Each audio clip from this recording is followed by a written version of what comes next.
और सेशन की शुरुआत हम श्री भाई पहला क्वेश्चन जो अक्सर है ना, मेरे साथ में भी यही हुआ कि कुछ ही दिन में सोबर था और परिस्थिति ऐसी थी कि मैं काम पे मुझे जाना ही था।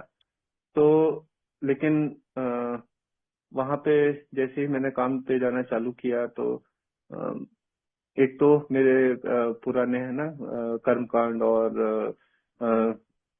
वहां पे मैंने जो दिक्कतें पैदा की थी, इसकी वजह से कोई जल्दी से ना इस चीज पे ट्रस्ट नहीं करता था कि मैं अच्छे से काम कर पाऊंगा। तो इस चीज को मुझे कैसे हैंडल करना चाहिए, क्योंकि अ, मतलब ये विश्वास कि अब मैं सीरियस हूँ है ना, मैं शराब से दूर रहना चाहता हूँ और अपनी काम के प्रति पूरी निष्ठा से काम करना चाहता हूँ।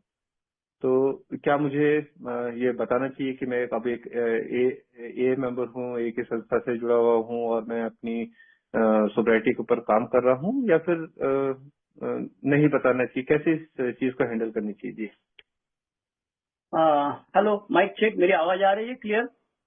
जी, लाउड एंड क्लियर। नमस्ते दोस्तों, मेरा नाम श्रीधर, मैं एक शराबी हूँ।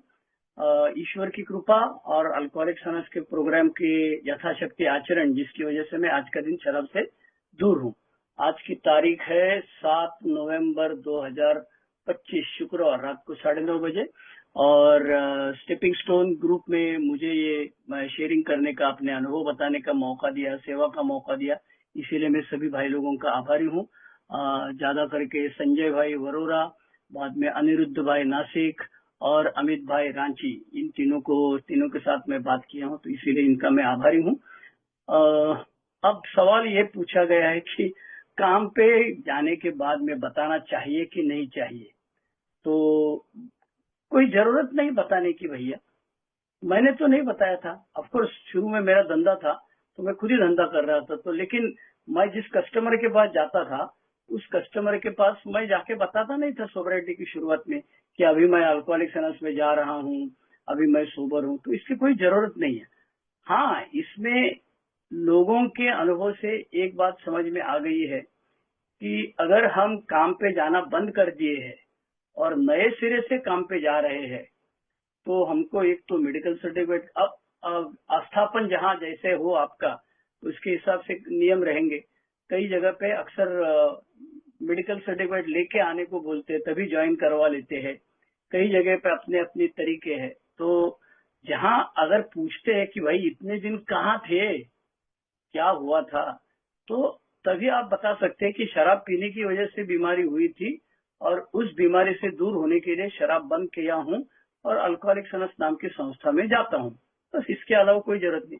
लेकिन ज्यादा करके मेरा इरादा जो काम पे बताने का जो होता है, वो ये होता है कि मुझे सहानुभूति मिल जाए, लोग अपनी तरफ जरा प्यार से देखे। पुराने जमाने में जब मैं शराब पीता था तब गुस्से से लोग देखते थे, क्योंकि हमने तकलीफ दी है ना लोगों को, सबको, हमारे साथीदारों को, हमारे बॉस को, तो ऐसे देखेंगी। तो आपका जो सवाल था अमित दादा कि क्या करना चाहिए, बताना चाहिए कि नहीं बताना चाहिए, बताने की आवश्यकता नहीं है। वो अपने आप लोगों को समझ में आएगा। मैं अपना अनुभव से बताऊंगा। मैं जब अल्कोहलिक्स अनोनिमस की मीटिंग में जाना शुरू किया था तो मैंने घर पे भी नहीं बताया था। तो एक आध महीने के बाद में मेरी छोटी बहन मेरी को बोली कि भैया दादा, हमको दादा बोलते थे, तो दादा जहाँ जा रहे हो वहाँ जाते रहो। तो उनको मालूम नहीं था कहाँ जा रहे हैं, वहाँ क्या होता है, मीटिंग क्या होती है, अल्कोहलिक्स, वो सब मालूम नहीं था। तो कुछ दिन के बाद में शराब बंद करने के बाद सबको समझ में आता ही है। साला अभी बेवड़े का मुंह का बास नहीं आता है, चिड़चिड़ापन नहीं करता है, तो ये समझ में आता ही है। तो हमको जानबूझ के बताने की जनरली आवश्यकता नहीं है, लेकिन हर केस अलग अलग होगा।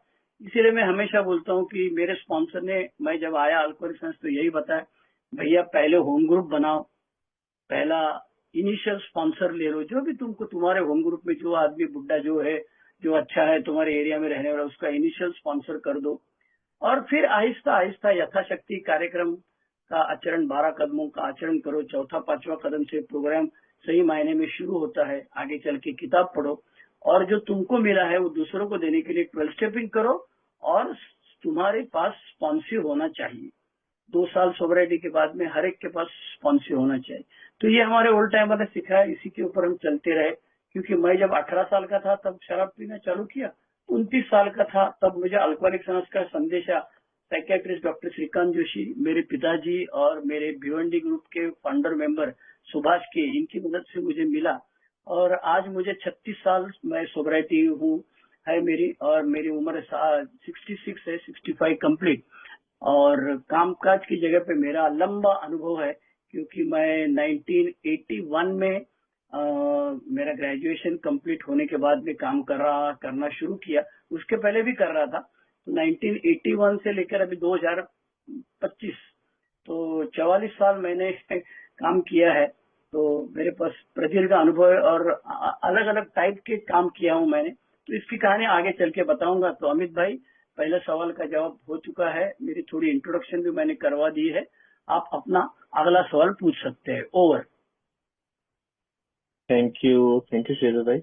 तो नेक्स्ट जो मैंने भी फेस किया कि मेरी काम की जगह ऐसी है या मेरा ग्रुप ही ऐसा है कि कुछ फंक्शंस हो गए या फिर है ना कलीग्स के बीच में रहना जहाँ पे ड्रिंक्स आ ही जाती है। और डेफिनेटली उनको भी पता था कि, या उनको पता है कि मैं ज्यादा पीता हूँ।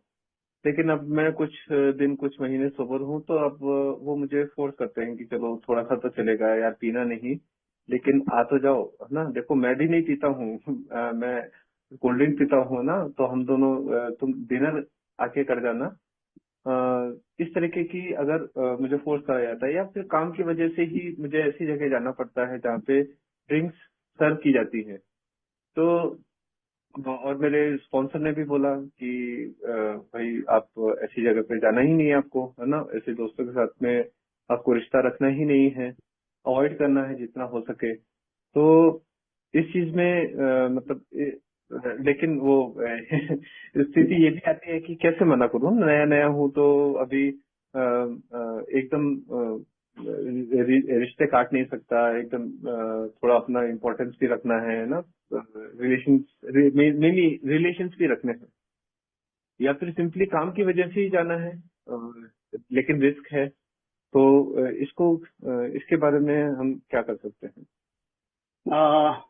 सवाल आपका ये है कि काम की जगह पे जहाँ पे मैं सोबर होने के बाद में या अल्कोहलिक्स अनोनिमस में आने के बाद में जहाँ शराब सर्व की जाती है वहां जाना चाहिए कि नहीं जाना चाहिए, और कैसे करना चाहिए। तो सबसे पहली बात यह है कि अपनी एक किताब है Living Sober, some methods A members have used for not drinking, Hindi किताब ये अवेलेबल है। और मैं हमेशा कहता हूं मेरे स्पॉन्सी को और नए लोगों को कि बिग बुक लेने से पहले आप सोबर जीना, ये जो किताब है लिविंग सोबर, इसको खरीद लीजिए। इस किताब के अंदर आपके सारे सवालों को जवाब है। इसमें एक तो 31 चैप्टर्स दिए हैं, और जहां इंडेक्स दिया है उसके पीछे some questions often asked by new non drinkers and pages that offer some answers. तो अभी अमित भाई ने जो सवाल पूछा है कि भैया नया नया बंदा हूं मैं, तो काम पे जगह ऐसे जगह जाना चाहिए कि नहीं जाना चाहिए। तो अनुभव हमारा ये है कि पहले 90 दिन अल्कोहलिक्स अनोनिमस की मीटिंग शुरू करने के बाद दनादन मीटिंग करते हैं हम लोग ज्यादा करके। एक बार चस्का लग गया, पहला 2-4 मीटिंग में हमको सोचना पड़ता है, जाना नहीं जाना, मैं बेवड़ा हूँ नहीं हूँ, इधर जाने से क्या फायदा होगा, ये सब हम सोचते हैं। लेकिन 4-6 मीटिंग के बाद में हम दनादन अलग अलग जगह पे मीटिंग करना शुरू करते हैं। तो हमको कोई न कोई ओल्ड टाइमर मिल ही जाता है। और वो मुझे ये बताया गया था, पहले 90 दिन जहाँ शराब सर्व की जाती है वहां बिल्कुल जाओ मत। कितना भी इम्पोर्टेंट काम होने तो बोल रहा मेरा तबीयत ठीक नहीं है, डॉक्टर ने मना किया है, बीबी की तबीयत ठीक नहीं, कुछ भी बहाना बताइए, लेकिन पहले 90 दिन जहाँ लीकर सर्व किया जाता है ऑफिस में वहां जाना ही नहीं है। अब दूसरा सवाल ये कि 90 दिन के बाद क्या करना है, फिर 90 दिन के बाद तो जाना ही है। तो हम लोगों ने बहुत बहुत अलग अलग तरीके किए हैं, जो मैं भी कर चुका हूँ। और सबसे आसान तरीका ये है कि जाने से पहले दबा के खा लेने का। हम लोग मुंबई में रहने वाले, तो वड़ा पाव खा के जाओ भैया, या घर का खाना खा के जाओ, या वहां जाने से पहले होटल में घुस जाओ और कहीं तो पेट दबा के खा लेना, जूस पी लेना, मीठा खा लेना, जो भी करना है, जिसकी वजह से हमारा जो हार्ट का प्रोग्राम कहा जाता है, हंग्री, एंग्री, लोनली, टायर्ड, भूखा मत रहिए, और पेट भरा रहेगा तो शराब की याद कम आती है। इसीलिए पार्टी में जाने से पहले दबा के खाना खा के जाइए। दूसरी चीज, किसी ए मेंबर को साथ में लेके जा सकते हैं तो बहुत ही अच्छी चीज है, या ऑफिस में काम करने वाला कोई ए मेंबर है तो उसके इर्द गिर्द रहिए। तीसरी चीज, जाने से पहले अपने स्पॉन्सर, इनिशियल स्पॉन्सर या स्पॉन्सर के साथ बात करके जाइए कि मैं भाई ऐसे जगह जा रहा हूँ, जरूरत पड़ी तो मैं आपको फोन करूंगा, फोन मेरा प्लीज उठा लेना। या तो ऐसा 2-3 मेंबर को बोल के रखना, अरे यार मेरे को पार्टी में कंपलसरी जाना है यार, जबरदस्ती, तो नहीं जाएगा तो फिर अच्छा नहीं लगेगा, लोग ज्यादा बात करेंगे, कहाँ गया, बेवड़ा आया नहीं, इसलिए ऐसा वैसा, मैं जा रहा हूँ, तो तैयार रहना। और इसमें बताया गया है कि जब पार्टी में गिलास हाथ में लेने के वक्त आता है तो 2 ऑप्शन है। एक तो हाथ में गिलास ले मत, तो कोई न कोई पूछेगा क्यों बे, पीता नहीं है भाई, नहीं यार जरा तबीयत खराब है, आज का दिन नहीं पीऊंगा बोला है, बाद में देखते हैं, ऐसे करके टाल सकते हैं। या तो फिर ग्लास हाथ में ले लो और बाजू के पेड़ पौधे बहुत सारे हैं, उसमें जाके खाली कर दो, पानी भर के रखो अपने पास, कोई प्रॉब्लम नहीं है। या जूस वाला भी घूमते रहता है। और जितना हो सके उतने ऐसे पार्टी में जो ओपन ड्रिंक सर्व किया जाता है उसको लेना ही नहीं है। जो फुल बॉटल है ना, पैक बॉटल है, अपने सामने ले लो, थम्स अप ले लो, कोका कोला ले लो, वो पैक बॉटल मंगा लीजिए और अपने हाथ से खोल के पी लीजिए, ताकि हमको ये डर नहीं रहेगा कि कोई साला इसमें बीच में काला कांडी करता है, घुसा दिया और मैं टाइट हो गया, ऐसे नहीं होना चाहिए। तो इसीलिए page number 66 to 71, living sober English, what do I say and do at a drinking party? How do I explain to people why I'm not drinking now? What about drinking dreams? ये बहुत सारे सवाल दिए हैं, मतलब index तो दिया ही है, page number, chapter number 1 to 31, उसके पीछे ये 11 सवाल दिए हुए जिसमें हमारे सभी जवाब, ये जो क्वेश्चन पूछा है, प्रश्न पूछा है कि काम की जगह पे जहाँ दारू सर्व किया जाता है जाना चाहिए कि नहीं जाना चाहिए। अब इसमें और एक बात है, अभी मतलब मैं अभी 36 साल सोबर हूँ, तो पिछले 2-4 साल में मुझे एक नया वर्ड मालूम पड़ा जो है मिक्सोलॉजिस्ट। अब मुझे भी मालूम नहीं था, तो मैंने मेरे स्पॉन्सर को फोन किया, सुनील दादा बदलापुर फोन किया, तो उसका तुरंत 3 मिनट के अंदर फोन आया और मैसेज आया व्हाट्सएप पे, उसने आर्टिफिशियल इंटेलिजेंस, इंटरनेट सब ढूंढ ढांड के निकाला मिक्सोलॉजिस्ट क्या होता है।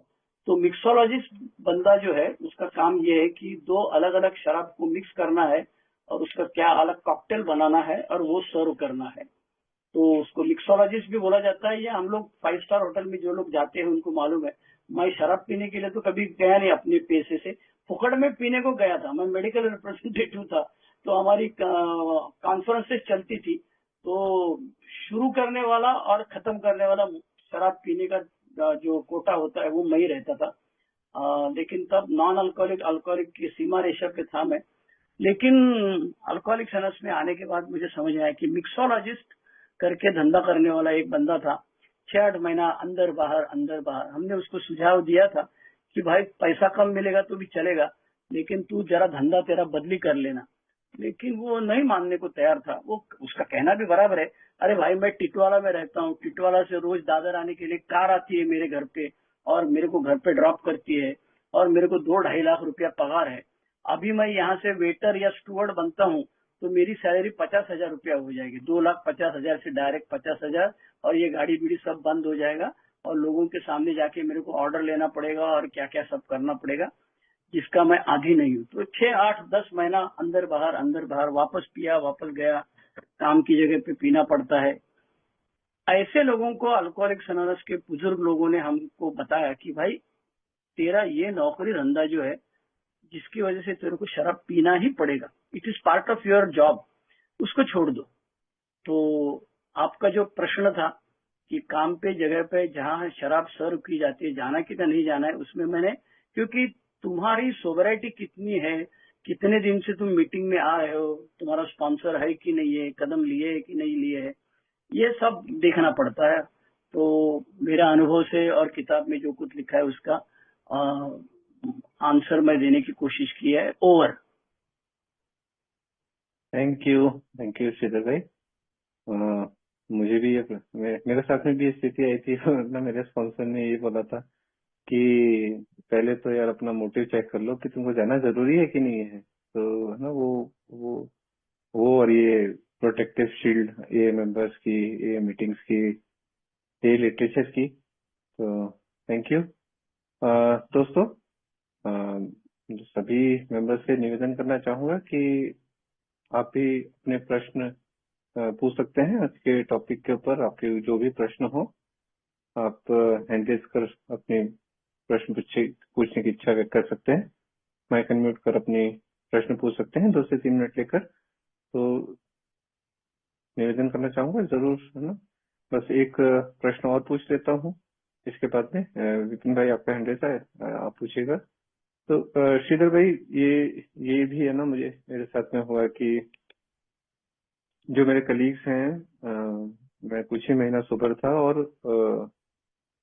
मुझे टॉन्ट करते थे काफी कि ना तू संत बन गया है क्या, या फिर और भी काम से रिलेटेड लोग है ना, कि क्योंकि मैं काफी चीजें, सिर्फ शराब पीने की बात नहीं, और भी चीजें ना कि फालतू के काम नहीं करने हैं।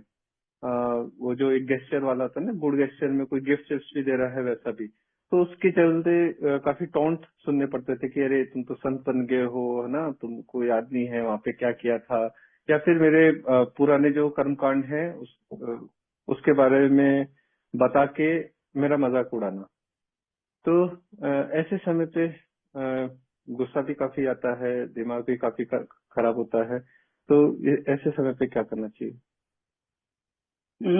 सवाल ये है कि जहाँ करेले बोए हैं, जो वो करेले जो आने लगते हैं, उसके पेड़ फूलने लगते हैं और हमको तकलीफ होने लगती है, तब क्या करें। जब करेले बोए थे तो मजाक कर रहे थे, तेरे बाप की पीता हूँ क्या, तेरे पैसा मांगा है क्या, काय को मेरे को सलाह देता है, हर कोई मरने वाला है, तो मैं शराब पी के मरूंगा, क्या फर्क पड़ता है। तो हमारे जो साथीदार थे, हमारे जो HR मैनेजर थे, सब थे। अरे मैं एक दिन ना, मैं मेडिकल रिप्रेजेंटेटिव था, मैं 2 घंटे के बाद बुलाया था हम लोगों को, सब मेडिकल रिप्रेजेंटेटिव एक साथ में। बड़ा डॉक्टर था, औरंगाबाद में काम करता था मैं, ये महाराष्ट्र वाला औरंगाबाद, यूपी वाला नहीं, औरंगाबाद में काम करता था, और डॉक्टर बड़ा आदमी था। और मेरे बॉस जो थे ना, सिंह साहब करके, वो औरंगाबाद के रहने वाले थे, तो वो सब डॉक्टरों को जानते थे वैसे। और मैं मुंबई से वहां गया था, तो क्या करना यार, 2 घंटा बैठ के पागल हो जाएगा आदमी। तो मैं बियर पीने गया बाजू का बार में। बियर पी के बाद में आया, और जैसे केबिन में घुस गया, तो AC केबिन है भैया, तो 2-3 बियर मार के आएगा तो बात तो आता ही है। और डिटेलिंग करने के लिए डॉक्टर के पास बहुत नजदीक जाके बैठना पड़ता है, क्योंकि हाथ में फोल्डर रहता है और उसको दिखाना पड़ता है, सैंपल देना है, तो बहुत नजदीक जाके बैठना पड़ता है। तो शराब का बात तो आ ही रहा था उसको, मेरे तो कुछ समझ में नहीं आया, मैं तो टनाटन डिटेलिंग करके उसको समझाया, सैंपल विम्पल दिया, वापस आ गया। 4 दिन के बाद मेरा बॉस ने फोन करके मेरे को बुलाया, औरंगाबाद सिटी में ही अपने घर पे बुलाया, और बोला अबे साले तू पी के जाता है वहां पे। बोला नहीं यार। अरे बोले नहीं यार क्या, डॉक्टर मेरा दोस्त है, वो ऐसा थोड़ी बोलेगा यार। फिर मुझे याद आया, हाँ मैं शराब पी के गया था। तो ऐसे कांड करेले जो बोए थे वो आने लगे। तो अब क्या करना है भैया, तो अपने पास 2-4 ऑप्शंस है। एक बात तो ये है कि गुस्सा आना जायज है यार, किसी भी आदमी की चड्डी निकालेंगे तो उसको गुस्सा तो आना ही है। और लोग क्या डायलॉग मारते हैं, 100 चूहे खा के बिल्ली हद चली, ये कुत्ते की दुम है, कितने दिन सीधी रहती है, हम भी देखेंगे जरा। हमको भी तो तकलीफ दिया है ना, तो हम थोड़ा बोलेगा तो क्या फर्क पड़ता है, तुमको सुनना चाहिए साले, इतने दिन तुम हमारी खींचता था ना, तुमने कभी पी नहीं है, तुम क्या मुझे सलाह दे रहे हो, क्या उल्टी सीधी बातें हमने पी के लोगों को बताई है। तो सुनना तो पड़ेगा भैया। अब सवाल ये है कि नहीं सुनना है तो क्या करना पड़ेगा। एक तो ये है कि भाग जाओ वहां से, वो संभव हो तो भाग जाओ, लोगों को बोलने दो, देख अभी इसका टर्न आया तो भाग गया, देख साला पहले क्या कैसा आवाज करता था, आप शराब नहीं पीते तो बिल्ली हो गया। बोलने दो लोगों को, कुछ फर्क नहीं पड़ता है। आसान तरीका है, फिजिकली यहाँ वहां से हट जाइए, ये सबसे आसान तरीका है। दूसरा तरीका है, उसमें से एक ना एक तो तुम्हारा दोस्त रहेगा ना भैया, एक ना एक तो कोई सीधा आदमी रहेगा, उसको जाके बोलो अरे भाई जरा मेरे को संभाल लेना, मैं अभी अभी शराब बंद किया हूँ, ये लोग मुझे उंगली करता है। हो सकता है कि वो बंदा दूसरे लोगों को बोलेगा अरे ध्यान दे यार, छोड़ दे यार, अभी मत मजाक करो। और तीसरी चीज है, ऊपर वाले की प्रार्थना करो, God grant me the serenity, हे ईश्वर। तो ये ईश्वर करेगा तो ईश्वर तुमको कोई अस्त्र शस्त्र नहीं देता है नए सिरे से मारामारी करने के लिए। तो ईश्वर तुमको उसी समस्या के साथ रहने के लिए, सामना करने के लिए शक्ति देता है। तो हमारा अनुभव ऐसा है कि भैया जब जाओ वहां पर, क्योंकि मैंने कहाँ कहाँ काम किया है मैं बताता हूँ, लिस्ट बताऊंगा तो आप बोलेंगे अरे यार कैसा आदमी है। सबसे पहले तो मैं सेकंड ईयर डिग्री फार्मेसी में फेल हो गया, तो मेरे चाचा ने मेरे को लगाया था मैक लेबोरेटरीज विद्या विहार। उसके बाद में मैं थर्ड ईयर पास होने के बाद में 4 साल का कोर्स था, तो 3 साल के बाद में इम्प्लांट ट्रेनिंग था, तो केमो फार्मा नाम की कंपनी थी विक्रोली में, विद्या विहार नहीं, शिवड़ी में। तीसरा था, मैं ग्रेजुएट होने के बाद अप्रेंटिस लगा जेफरी मैनर्स, जो वायत लेबोरेटरीज की सिस्टर कंसर्न है, वो विक्रोली में 1-1.5 साल काम किया। उधर मुझे बहुत इनसिक्योरिटी थी कि अपने को परमानेंट नहीं करेंगे। उसके बाद में मैंने फार्मेड गुजरात लाइफलाइजेशन नाम की कंपनी थी कुर्ला में, वहां पे काम किया। उसके बाद में मैंने ईमर्क इंडिया नाम सुना रहेगा आपने, उस मल्टीनेशनल कंपनी में काम किया, शिफ्ट ड्यूटी वगैरह होती थी। फिर मुझे झटका आया कि ये मैन्युफैक्चरिंग में कुछ दम नहीं, मैं गया मार्केटिंग में। फिर मार्केटिंग में मैं पूना में काम किया, फिर औरंगाबाद में काम किया, कॉन्सेप्ट फार्मा, फॉल्स रिपोर्टिंग किया, बॉस भी था मेरा, पकड़ा गया बहुत बार। फिर उसके बाद में मेरे को एक पार्टनर, मेरा दोस्त था, कलीग था, उसने ऑफर दिया तो मेडिकल स्टोर चालू किया, उसमें ज्वाइन हो गया। फिर मेडिकल स्टोर में मैं बहुत शराब पिया, सुबह से लेकर रात तक शराब पिया। उसने समझाया, ये सब किया, फिर सेपरेशन का एग्रीमेंट किया और कुछ नहीं हुआ। मुझे जीपीएल दे के हकाल दिया वहां से। फिर मैंने छोटा सा अपना धंधा चालू कर दिया, डॉक्टरों को सप्लाई करने का। फिर उसके बाद में मैं धंधा करता था, तब मेरा स्पॉन्सर ने मुझे बोला कि भाई तू नौकरी अच्छा करेगा। फिर मैं आजू बाजू में एक डिप्लोमा इन फार्मेसी कॉलेज था, वहां पे प्रोफेसर बन गया। और फिर सोब्राइटी में पहला जॉब था, सोब्राइटी में। अरे उधर यार मेरे को एक वो क्लर्क था, पहला सैलरी दिया तो क्या क्या करेगा भाई तू इतना पैसा लेके। मैं बोला उधर जाने वाला है, मैं रेड लाइट एरिया में जाने वाला है, तुम आओगे क्या, तुम्हारा भी पैसा भरूंगा। ऐसा उल्टा सीधा जवाब देने वाला सोब्राइटी में भी मैं बंदा था। उसके बाद में 8-10 साल के बाद में वो कॉलेज बंद हो गया। फिर मैं एलएलबी था, वो पास हो गया, आधा बाकी था। फिर मैंने एलएलएम किया, थाना कोर्ट में वकालत की। और फिर मैं थाना college, Siddharth college, Ambedkar college, Mumbai university में प्रोफेसर लॉ का था। फिर 2020 में मैं रिटायर हो गया। फिर ओरिएंटल कॉलेज में मैं प्रिंसिपल था, 4 बार प्रिंसिपल हो गया मैं। और अभी मैं विजिटिंग फैकल्टी प्रोफेसर पढ़ा रहा हूँ एलएलएम को, क्रिमिनल लॉ में। तो ये मेरा 44 साल का अनुभव है। तो बहुत जगह पे मार खाया है, बहुत जगह इज्जत का फालूदा हुआ है। लेकिन एक बात है कि अक्सर नई जगह पे जब भी मैं ज्वाइन हुआ तो मैं ए मेंबर हूँ, किसी को नहीं बताया है, बताने की जरूरत भी नहीं पड़ी। तो आपका जो प्रश्न था कि काम पे तो लोग टांट मारेंगे ही शुरू शुरू में, तो कम से कम, और शुरू में ही ज्यादा जरूरत है ना भैया। बाद में तो एक बार आदत हो गई हमको तो कुछ प्रॉब्लम नहीं आता है। लेकिन शुरू में या तो दूर रहो, या तो साथ में रहेगा तो उसमें से किसी को बताओ, या तो फिर सबको हाथ जोड़ के एक बार बताओ, जो ज्यादा काटता है उसको एक बार हाथ जोड़ के बताओ। या तो फिर अपनी ताकत बढ़ाओ, अपने साथ में प्रेयर रखो, प्रेयर रिसाइट करो। Okay, over. बहुत बहुत धन्यवाद श्रीधर भाई, बहुत ही अच्छा सेशन जा रहा है। नेक्स्ट क्वेश्चन के लिए विपिन भाई, स्वागत है आपका। जी बहुत बहुत धन्यवाद अमित भाई। श्रीधर जी, बहुत ही सारे क्वेश्चनों के जवाब मिले और इम्पोर्टेंस समझ में आया मुझे। फिर से वापस अपने संयमी जीवन के महत्व समझ में आया कि क्या जरूरत है मुझे।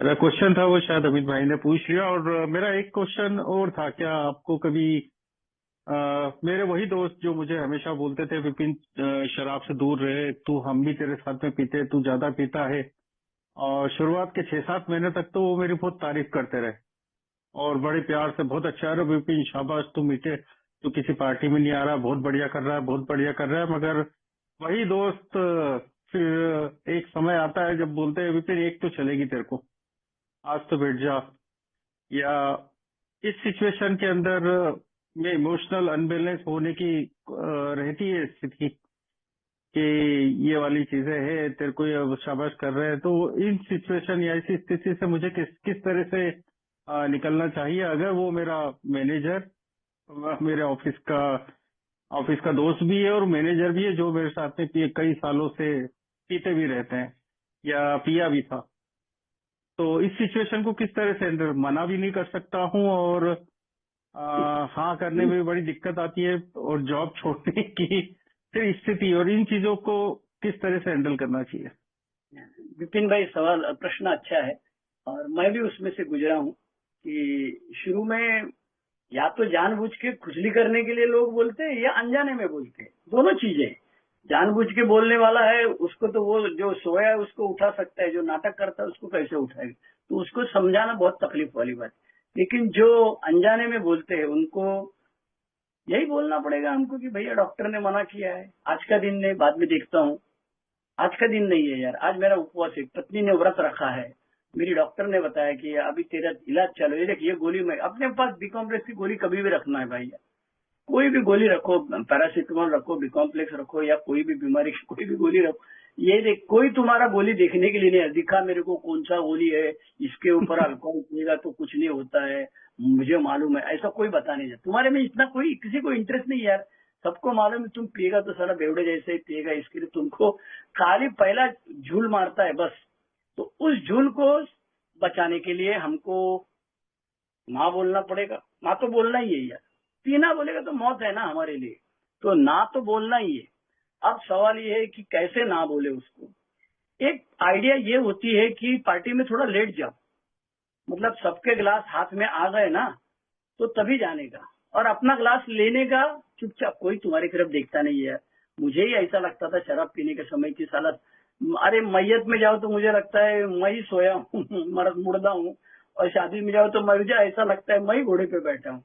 ये मेरी प्रॉब्लम है। तो इसके लिए थोड़ा लेट जाएगा ना पार्टी में तो कोई देख, अबे क्या बे लेट आया, हाँ गिलास लेके हाथ में खड़ा रहो, पानी है कि जीन है कि वोडका है, कौन देखता है यार तुम्हारे तरफ गिलास की तरफ और तुम्हारी तरफ। हाथ में गिलास लेके घूमते रहो भैया सबके अंदर। ये भी एक आइडिया है, लेकिन ये बहुत कठिन है, क्योंकि अगर वापस मैं लिविंग सोबर किताब में जाऊंगा तो उसमें वही बताया गया है, page number 66, what do I say and do at a drinking party, page number 66 जो है उसमें उसका जवाब उसने दे दिया है। क्या दिया है उसने? Being very of drinking occasions. वो बोलता है पेज नंबर 21 पे, इसी चीज के लिए हमने पहले एक बार बात की है, और वो जो है उसने समझाया है। क्या बोलते हैं लोग? Come have a drink, what are you drinking, why you can't be an alcoholic, don't you drink, just one won't hurt. अरे एक पिएगा कुछ नहीं होता यार, तू इतना पीने वाला है। Our not drinking creates less of a stir than we feared it would. जो हमको लगता था कि सब लोग बोलेंगे अरे पीना मांगता है, पीना मांगता है, अरे तू नहीं पीता है, ऐसा वैसा है। तो many of us do not hesitate when it is appropriate to tell say I am not drinking now, आज का दिन मैं शराब से नहीं पी रहा हूँ, नो थैंक्स। अरे ज्यादा लोगों को अपने में इंटरेस्ट ही नहीं है यार, एक आध दो बार बोलेगा छुट्टी है, जान दो, छोड़ दो, इसके साथ बात करने में कोई मतलब नहीं है, अपना अपना पी लो। और जब कंपनी की पार्टी रहती तो फुकट वाली रहती, तो फुकट वाली रहती तो हर एक आदमी का अलग अलग एजेंडा रहता है। तो इसीलिए ये तकलीफ वाली बात तो है भैया, लेकिन इसके लिए कोई ऐसा कॉमन सॉल्यूशन नहीं है। और जैसे कि हमेशा बताया जाता है कि ये कोई आंसरिंग मशीन तो है ही नहीं भैया, मैं भी कोई पीएचडी किया हुआ बंदा तो है ही नहीं कि सब चीजों का अक्सर इलाज मेरे पास है, रामबाण इलाज मेरे पास है। ऐसा बिल डब्ल्यू भी नहीं बोल रहा है और मैं भी नहीं बोल रहा हूँ और कोई भी बोल नहीं रहा है।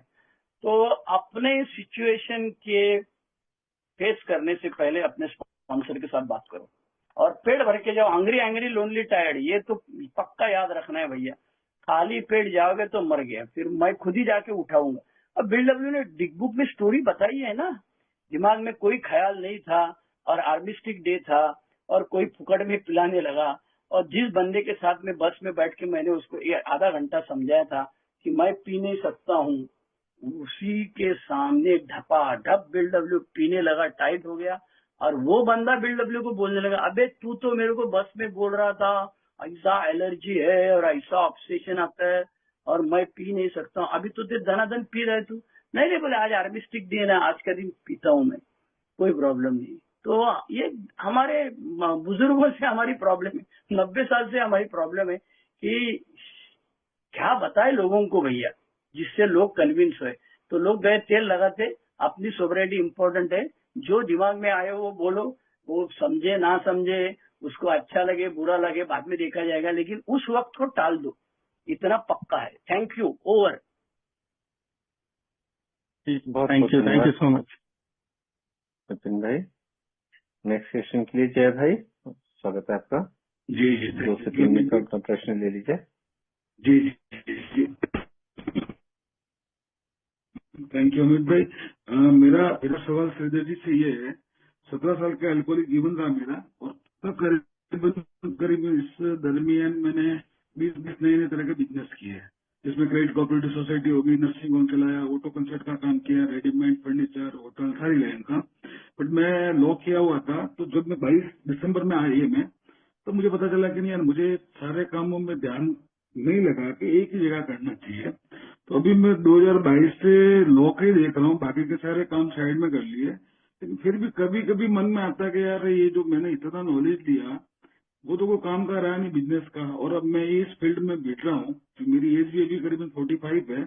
तो कभी कभी कंफ्यूज रहता है। आप शायद इस रिलेटेड जुड़े हुए हैं लॉ से, तो थोड़ा सा बताइए जो मैंने ये डिसीजन किया सही है, या जो पुराना काम था वो भी करना चाहिए मुझे। ये थोड़ा सा हटके माफी चाहूंगा, लेकिन बड़ा कंफ्यूजन है, मुझे लगता है शायद कुछ इस पे बता पाए। Thank you. जय दादा, ऐसा है कि BW कहता है कि हम कोई तराजू लेके नहीं बैठे, किसी के बिहेवियर का ये सही है ये गलत है ये कोई नहीं कहेगा आपको।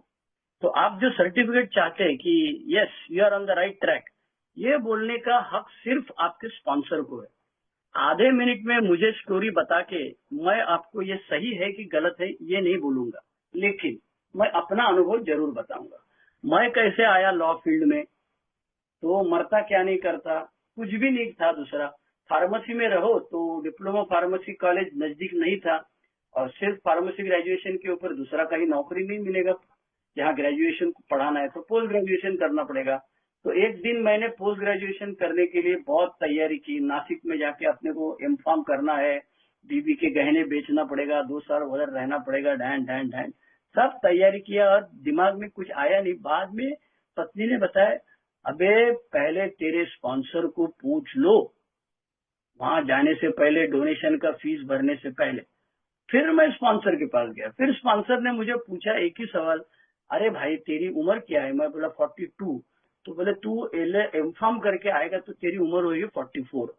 तो जब मैं इंटरव्यू लेने जाऊंगा, वो भी अनिल डी, तब अनिल डी मेरे स्पॉन्सर थे, अनिल डी ने बताया कि देख भाई ऐसा है कि मैं इंटरव्यू लेता हूँ, मेरे सामने एक बंदा है 44 इयर्स का और दूसरा बंदा है 26 साल का, मैं किसको प्रेफर करूंगा? मैं बोला ऑफकोर्स 26 वाले को लेंगे, 44 वाले को क्यों लेंगे? तो बोले समझता है ना, फिर एमफार्म का छोड़ दो। लेकिन मरता क्या नहीं करता, मेरा फार्मेसी कॉलेज बंद हो गया तो मैं लॉ में गया, लॉ में LLM किया, क्योंकि वो आसान था करना। तभी वकालत कर रहा था, पत्नी कमा रही थी, तो वो 2 साल में गया, और LLM में मुझे प्रैक्टिस करने के लिए 2 साल मैं किया। अच्छा, मैं अपना अनुभव बताऊंगा। चलो, मैं वकालत कर रहा था सीनियर के साथ में, और वो भी A मेंबर था, श्रीकांत ओ करके था, वो भी ओ थाना का मेंबर था, और मैं तभी LLM कर रहा था। मैं जनरल कैटेगरी होने की वजह से मुझे 55% लाना जरूरी था। तो सब जुगाड़ करके, प्रोफेसर को सलाम करके, क्या जो कुछ करना था वो करके, 2 साल के बाद में मुझे 55% मिला। फिर 55% LLM में मिल गया। इसका पेड़ा लेके मैं मेरा सीनियर के पास गया। फिर मेरा सीनियर ने बोला थैंक यू, गुड गुड, और दूसरे दिन मेरे को बुलाया, बोलना कल से इधर नहीं आने का। मैं बोला ठीक है भैया, मैं थाना कोर्ट में नहीं आऊंगा, मैं कल्याण में जाऊंगा, उल्लासनगर जाऊंगा, भिवंडी जाऊंगा, वाड़ा जाऊंगा। नहीं, बोले किसी कोर्ट में मत आना। तेरा जन्म जो है वो बोलता है टीचर होने के लिए हुआ है, इसलिए तू यहाँ मत आना। पता नहीं, मेरे स्पॉन्सर के साथ बात किया मैंने, बोला स्पॉन्सर बोला अरे वो बुजुर्ग आदमी है, वो वकालत कर रहा है पिछले 25 से, उसका बाप दादा ने वकालत किया, 3rd जनरेशन कर रहा है। तो जो बोल रहा है उसमें कुछ तो दम रहेगा। मैंने वैसे किया और मैं फार्मेसी अपना लॉ कॉलेज का प्रोफेसर के लिए एप्लीकेशन किया वगैरह वगैरह, सब वो इतिहास हो गया। अब एक 2-3 महीने पहले उसका मेरे को फोन आया, तो उसने मेरा नंबर कहीं से ढूंढ के निकाला वगैरह वगैरह। एक कॉमन वकील निकला और एक मेंबर निकला थाना का, मैं कभी शेयरिंग किया, वो वकील उसके पास जूनियर था, उसने उसको बोला, उसके नंबर दिया, डैन उसको फोन आया उसका। तो मैं बोला, देख भाई, तूने मुझे बताया था ना की तेरा जन्म मास्टर की करण्यासाठी तुझा जन्म झालेला आहे। मैं बोला, ये कैसे बोला तू? अरे बोले, उसके पहले 4 दिन में परेशान था, मालूम है तेरे को, क्योंकि ये जिंदगी का तेरे बड़ा डिसीजन था और मैं ये decision on behalf of you ले रहा था, तो मुझे बहुत तकलीफ हुई। अब सवाल ये है कि विपिन भाई पूछते कितने धंधे मैंने किए, बहुत सही है भैया, ये फेल्यूर है, हमको इतने धंधे करने पड़े, that itself is a failure. लेकिन बेवड़ा पागल रहता है, बेवड़ा बोलता है अरे मेरे को सबके अंदर jack of all master of none बोलता है अंग्रेजी में, तो मेरे को सबका नॉलेज है, लेकिन कभी अपने आप से पूछता है। कल ही मैं और इसमें पंढरपुर गया था, तभी एक बंदा मिला मेरे को, बोलता है मैं 6-7 धंधा किया, अभी नहीं बीसी चलाने का धंधा किया। मैं बोला यार साला सब छोड़ के तू बीसी चलाने का धंधा किया। अल्कोहलिक साइंस में बताया जाता है कि जहाँ पे ये होएगा प्लेइंग कार्ड्स के जैसा, जुगाड़ जैसा रहेगा, उसमें नहीं करना है। तो बोलता है नहीं, मुझे उसमें ही समझता है, उसमें जल्दी पैसा मिलता है। मैं बोला वो तो बेवड़े का क्राइटेरिया है। तो इतने धंधे किए और इसमें सबका नॉलेज है, यही पहले गलत बात है। मैं पागल हूँ इसीलिए मुझे इतने धंधे करने पड़े, और मैं एक धंधा छोड़ के दूसरे धंधे में जाता हूँ, इसका मतलब पहले धंधे की मेरे को अक्कल नहीं है, इसके लिए दूसरे धंधे में जाना पड़ा। तो आपके दिमाग से ये निकाल दो जय भाई कि अपने को बहुत अक्कल है, इसके लिए हमने 6-7 धंधे कर दी। Bottom line of the story ये है कि हमको अक्कल ही नहीं है, इसीलिए तो ये सब फार्मेसी में मार्केटिंग गया, मैन्युफैक्चरिंग गया, मेडिकल स्टोर गया, ठीक है। बदलते क्यों रहा? बदलते इसलिए नहीं रहा कि मुझे मजा नहीं आ रहा था, मैं बोल तो रहा था इसमें मजा नहीं है, इसमें मजा नहीं, लेकिन सच बात यह है कि मैं एडजस्ट नहीं कर पा रहा था। इमोशनल स्टेबिलिटी जिसको बोला जाता है, या तो पहाड़ी के ऊपर या तो पहाड़ी के नीचे, या तो तुम जो बोलेगा वो सब सुनूंगा, या तो तुम जो भी बोलेगा उसका सबका अपोजिट करूंगा। मैं बिलीजरेंट हूँ, झगड़ा करने वाला आदमी हूँ। तो पहली बात दिमाग से निकाल दो कि मुझे बहुत सारी चीजों का अक्कल आती है। अच्छा, दूसरी चीज ये है, अभी जो कुछ शुरू किया है, वकालत कर रहे हो ना भैया, जूनियर है किसी के पास में, तो उसके अंदर, हाँ, उसके अंदर आप क्या कर सकते हैं ये सोचो। आपका बुजुर्ग कोई रहेगा, हो सकता है आप कहाँ पे रहने वाले हैं, इंदौर में है ना, तो इंदौर में और कोई, उदयपुर में है ना, तो उदयपुर में और कोई वकील है, ए मेंबर वकील है कि और कोई? नहीं, वहाँ नहीं है सर, यहाँ एक नहीं। हाँ, तो आजू बाजू में पूछ लो, 50-100 किलोमीटर के अंदर कोई न कोई रहेगा। लेकिन क्या है, अब तुमने शुरुआत तो की है ना, 2 साल तो हो गए ना, अब क्यों पीछे मुड़ रहे हो? 22 से 4 साल हो गए सर। हाँ, 4 साल हो गए। अभी ये सही है, ये गलत है, ये छोड़ दो। मैं अभी जो कर रहा हूँ उसको 100% मेरा कंट्रीब्यूशन दूंगा। पहले क्या था, 50% से ज्यादा कंट्रीब्यूशन तो शराब कब पीना है, कल पिया उसको क्या करना है, इसी सब दिमाग में चलता था। अब तो ये नहीं है, तो पूरे देखो, बेवड़ा बिल डब्ल्यू बोलता है, आज तक आपने कभी मीटिंग में सुना है क्या कि वो बोलता है मैं चुतिया था, मैं पागल था, मेरे को अक्ल कम थी, मेरा भेजा चलता नहीं था, फिर मैं बेवड़ा बन गया? ऐसा एक भी माइका लाल मैं 36 साल में देखा नहीं। हर बंदा ये बोलता है बचपन से मैं पावली ज्यादा था। वो बिल डब्ल्यू का वर्णन किया है, precocious child, PRECOCITOUS, precocious child. वो कैंटिलीवर ब्रिज देखता है और मम्मी को बोलता है, 5 साल का बंदा माँ को बोलता है कि मैं पिक्चर में देखा था, किताब में देखा था कैंटिलीवर ब्रिज, वही ये ब्रिज है। तो हम सबको अक्ल ज्यादा है, सिर्फ इतना ही है कि हम अपने अक्ल कहाँ लगाना, इसको यही नहीं समझा हमको। आप वकालत कर रहे हैं, बेस्ट ऑफ लक, वहीं पे रहो, best of luck, thank you, over. Thank you जय भाई आपके प्रश्न के लिए। और नेक्स्ट क्वेश्चन की तरफ आगे बढ़ने से पहले बस एक छोटा सा निवेदन करना चाहूंगा श्रीधर भाई, अगर हम आंसर का ड्यूरेशन थोड़ा 5 to 7 मिनट्स कुछ रखते हैं तो और मेंबर्स भी अपने क्वेश्चन पूछ पाएंगे। नेक्स्ट क्वेश्चन के लिए विजयराज भाई, स्वागत है आपका। जी बहुत बहुत धन्यवाद चेयरमैन साहब। जी, मैं आत्म शांति के ऊपर क्वेश्चन पूछना चाहता हूँ, क्या पूछ सकता हूँ?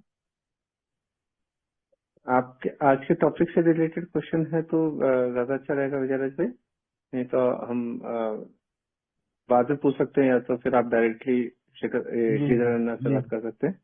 जी जी जी। प्रकाश भाई, आपका हैंड रेज है, स्वागत है आपका।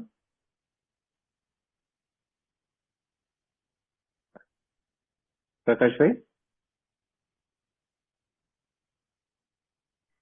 हाँ ओके, सर, हाँ जी। नमस्ते सबको। कुछ नहीं, आपका जो टॉपिक है ना, वर्क प्लेस पे प्रॉब्लम फेस करने वाली बात, तो लास्ट महीने बहुत बड़ी प्रॉब्लम हुई थी मेरी ये सब ड्रिंक की वजह से। तब तो सोब्राइटी में नहीं था, ये 2 महीने पहले। तो मुझे वही अपना एक काम मिला था कंस्ट्रक्शन का, एक 26 लाख का काम था। तो उसका क्या हो गया, उन लोगों को जैसे पता चला मैं शाम में पीता था तो उनको कुछ दिक्कत नहीं, लेकिन फिर बाद में क्या हो गया, जैसा पैसा आने लगा मेरे पास, तो फिर वापस अपनी जो आदत थी, सुबह या दोपहर में फिर काम करने जाना, वो जो मजदूर लेबर है उनकी तरफ ध्यान नहीं देना।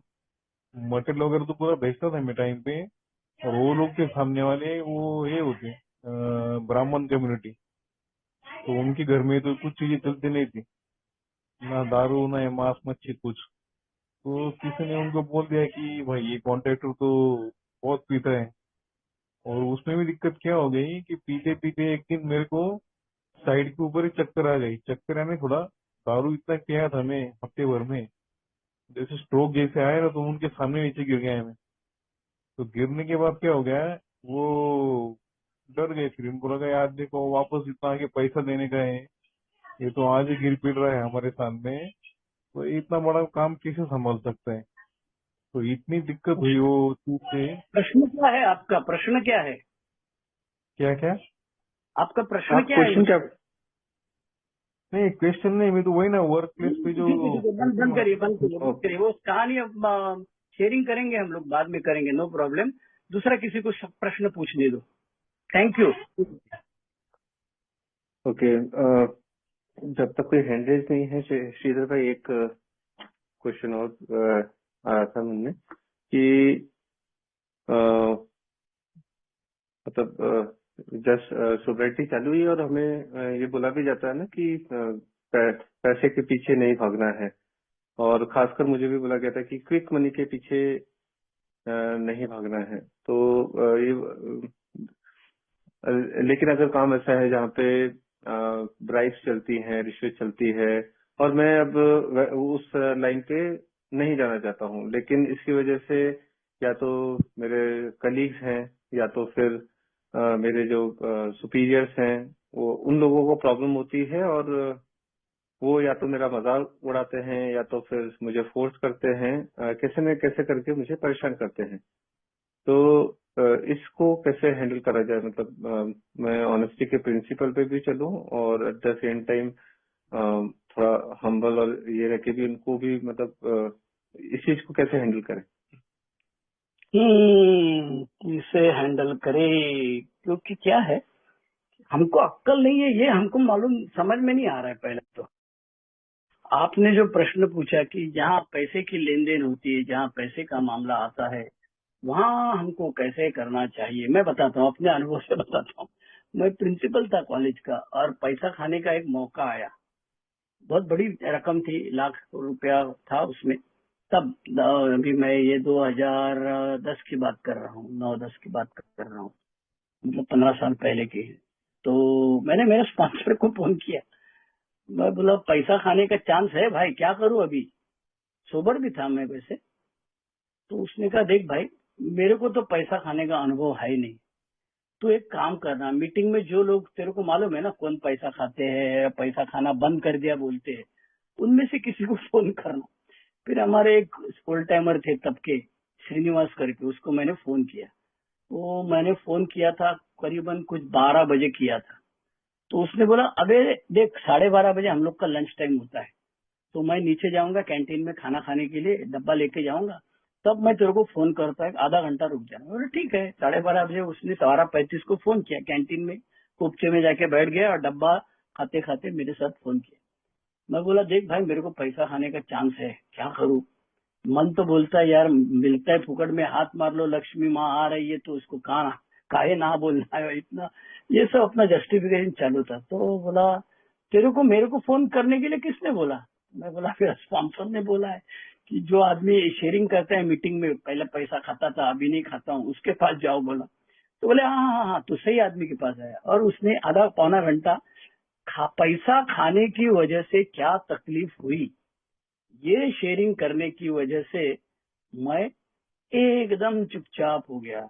बोला पीते पीते बच गया, क्या क्या तकलीफें हुई, जितना भी पैसा खाया था उसमें से 5 पैसा भी काम नहीं आया साला। आज सब पैसा गया, या तो शराब में गया, या तो बच्चे लोगों की बीमारी में, घर वालों की बीमारी में, और कोई तकलीफ हुई, सब पैसा गया, 1 पैसा भी नहीं रहा उसमें से, खाया हुआ पैसा कुछ नहीं हुआ। तो ऑनेस्टी का प्रिंसिपल जो है ना, बिल डब्ल्यू 12वें कदम में बोलता है, 3 चीजें है 12वें कदम में, और तीसरी चीज जो है practicing this principles in all our affairs. तो हम लोग जनरली क्या बोलते हैं, ईमानदारी को घोड़ा लगाना, हमारे बम्बई की भाषा है, ईमानदारी को घोड़ा लगाना। तो यार छोड़ यार वो सब बातें, अल्कोहलिक अनोनिमस में ठीक है, लेकिन ये दुनिया में ऐसा नहीं चलता है। यही तो बोल रहे था मैं। तो उसका असर ये हुआ कि मुझे बेसिकली ऑनेस्ट रहना चाहिए, काम की जगह पे नहीं।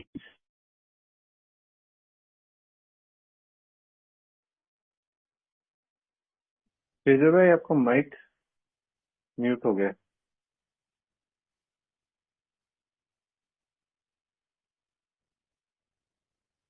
हेलो, अभी श्रीधर आवाज आ जी। रही है मेरी? हाँ, हाँ। सॉरी तो जी। मेरे प्रॉब्लम मेरा ये था कि बिल डब्ल्यू जो कहता है 12वें कदम का तीसरा हिस्सा, practicing this principles in all our affairs, मतलब ये ऑनेस्टी विनेस्टी का नाटक जो है ना, ये खाली एक मीटिंग में चलता है, बाहर की दुनिया में नहीं चलता है। बाहर तो पैसा लेना देना पड़ता ही है भैया, तो इसके बगैर काम नहीं चलता है। ये सब मेरे दिमाग में सोच चल रही थी। तो मेरे स्पॉन्सर ने बताया कि पहले एक बार तय कर लेना भाई, तेरी जिंदगी का स्टैंडर्ड क्या है। और बिल डब्ल्यू ने हमको जो सलाह दी है वो बिग बुक में दी है, बिग बुक में नहीं, 12/12 में दिया हुआ है। 12/12 में page number 124 para number 2 Hindi में। जो हम सोचते थे वह सच्ची महत्वाकांक्षा नहीं थी। हमारी महत्वाकांक्षा क्या थी भैया, बहुत पैसा कमाएगा, बहुत बड़ा आदमी बनाएगा, सब लोग सलाम मारना मांगता है, जो जो हमको पीते समय साला पागल है बोलते थे, वो सब सलाम मारना मांगता है। तो जो हम सोचते थे वह सच्ची महत्वाकांक्षा नहीं थी। उपयोगी ढंग से जीने की गहरी इच्छा और ईश्वर की कृपा के साथ विनम्रता से चलना, यही सच्ची महत्वाकांक्षा है। ये हमको बिल डब्ल्यू ने बताया। लेकिन भैया टाइम लगता है, ये एक दिन में नहीं होता है, लेकिन एक दिन जरूर होगा। तो अपने दिमाग में ये आइडिया क्लियर होना चाहिए, पैसा खाना, पैसा देना। पैसा तो मैंने दिया है भैया, एज अ कॉलेज का प्रिंसिपल था मैं, तो बार काउंसिल ऑफ इंडिया वाले लोग थे, क्या क्या क्या जहाँ जहाँ देना पड़ता था, उल्टे सीधे काम करने पड़ते थे। पैसा निकालना कहाँ से, कैश देना है ना भैया। तो 2 कंप्यूटर ज्यादा मंगाए, उसका 1.5 रजिस्टर में एंट्री कर दिया, वो क्लार्क ने किया, मैनेजमेंट ने बोला, सब करना पड़ा। लेकिन गले में आएगा फंदा जब फांसी का, तो अपने आने वाला है। लेकिन वो काम पे रहना है तुमको, तो ये सब करना पड़ता है, वो तुम ना नहीं बोल सकता है। तो मैंने स्पॉन्सर से पूछा तो बोले तुम कुर्सी पे बैठे हो, जो कुछ करना पड़ेगा वो तो करना ही पड़ेगा। तुम बोलेगा नहीं करता है तो तुमको कुर्सी से हटाएंगे, दूसरे को बैठाएंगे, उसमें क्या बड़ी बात है। तो बैठ गया कुर्सी पे, तो अच्छी तरह से काम करूंगा, जो सब करना पड़ता है वो करना पड़ता ही है सबको। तो पैसा दे रहा था मैं, लेकिन पैसा खा नहीं रहा था। तो आपका जो प्रश्न है कि पैसा खाना चाहिए कि नहीं खाना चाहिए, तो नहीं खाना चाहिए। पैसा देना चाहिए क्या? हाँ भैया, तुम्हारा कारोबार है, तुम्हारा धंधा है, क्योंकि आज हम वर्क प्लेस की बात कर रहे हैं, तो हम लोग सिर्फ नौकरी की बात कर रहे हैं।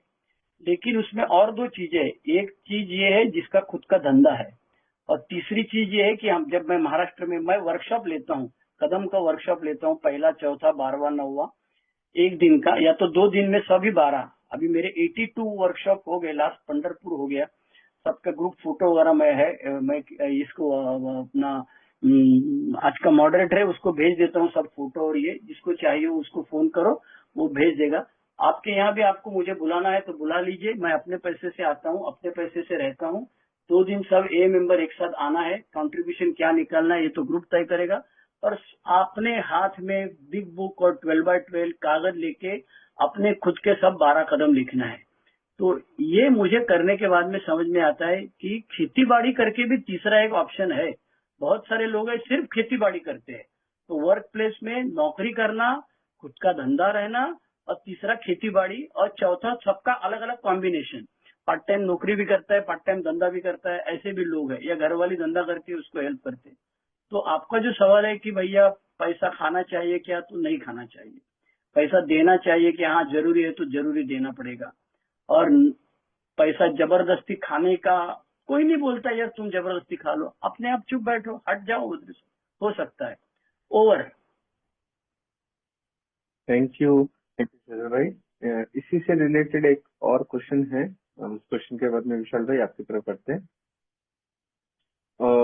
मैंने अपने शराबी जीवन में अपने कार्यस्थल पर कुछ परेशानी की, मेरे बॉस के साथ, मेरे कलीग के साथ में, उनके साथ में कुछ खराब व्यवहार किया, उनको है ना डायरेक्टली या इनडायरेक्टली नुकसान पहुंचाया, और अब वो मेरी अमेंड्स की लिस्ट में भी हैं, तो लेकिन वो उनका ट्रांसफर हो गया है, वो वहां पे नहीं है। एक तो ऐसी स्थिति में क्या कर सकते हैं, और दूसरा ये कि मुझे ऐसा अगर फील होता है कि मैंने जो भी किया वो उनके खराब व्यवहार के रिएक्शन में किया, तो मैं अमेंड है ना करना ही नहीं चाहता हूँ, लेकिन फिर भी क्योंकि वो लिस्ट में है तो मुझे करना पड़ रहा है ना, मेरे स्पॉन्सर ने बोला है। तो क्या मुझे वो सही में जरूरत भी है क्या?